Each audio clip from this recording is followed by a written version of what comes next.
Pour le tutoriel numéro 6, vous allez devoir télécharger le fichier en question dans Classroom. Une fois téléchargé, on va l'ouvrir dans Mastercam. On va ouvrir Mastercam en premier. Ensuite, on va faire Ouvrir. On va aller chercher le fichier qu'on a téléchargé. Moi, il est dans mes téléchargements. On va cliquer une fois dessus.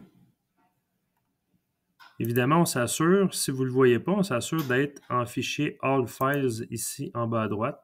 Comme ça, vous allez voir que c'est un fichier SolidWorks. Comme je disais, on clique une fois dessus et on va aller faire Options ici. Et on va s'assurer que le Edge Curves est activé. Et en même temps, on peut activer aussi le système de couleurs lors de l'importation. Comme ça, on va avoir des lignes, des couleurs pour les types de lignes, des couleurs pour les surfaces. On va bien voir les différentes lignes sur notre dessin. On fait le crochet et on fait Ouvrir. On voit ici, les surfaces sont grises et les lignes sont bleues. Ça, c'est l'importation de la couleur qu'on a fait automatiquement. Pour commencer ce tutoriel-là, on va devoir déplacer la pièce par rapport à notre plan de top. On le voit ici, là, le X, Y, Z. Ça, c'est notre plan du top de Mastercam. Si je vais dans Planes, juste ici, on voit que je suis actif sur le plan du top. Mais j'aimerais ça apporter ma surface du dessus au niveau du Z, ici. Ce qui fait que je vais devoir faire une translation. Il y a une méthode parmi tant d'autres que je vais vous montrer au niveau de la translation, c'est que je vais déterminer en premier la hauteur de ma pièce avec un outil qu'on va aller chercher dans Home. Juste en dessous de Dynamique, on est vraiment dans la section Analyse. On va cliquer sur la petite flèche à côté de Dynamique et on va voir ici Position. C'est la position par rapport au plan de travail qu'on est actif. On est en vue de top.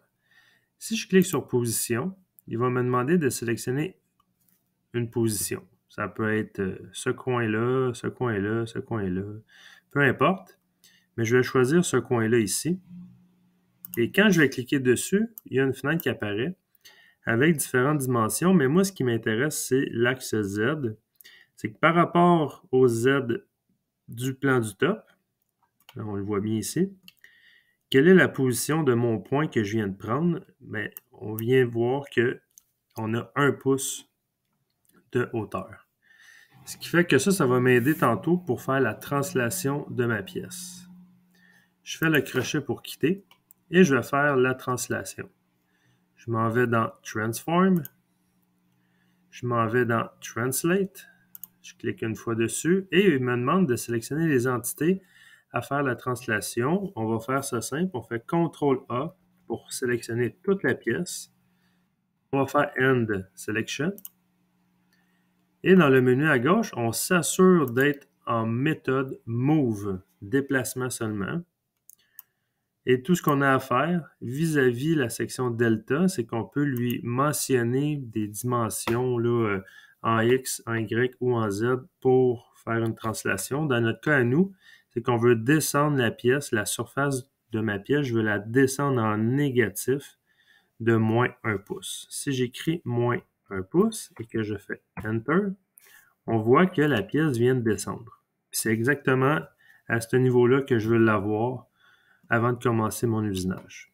Je vais faire le crochet vert et je clique à droite sur le blanc et je vais sélectionner Clear Colors pour ramener la couleur du début, comme ceci. Alors là, on est prêt à usiner la pièce.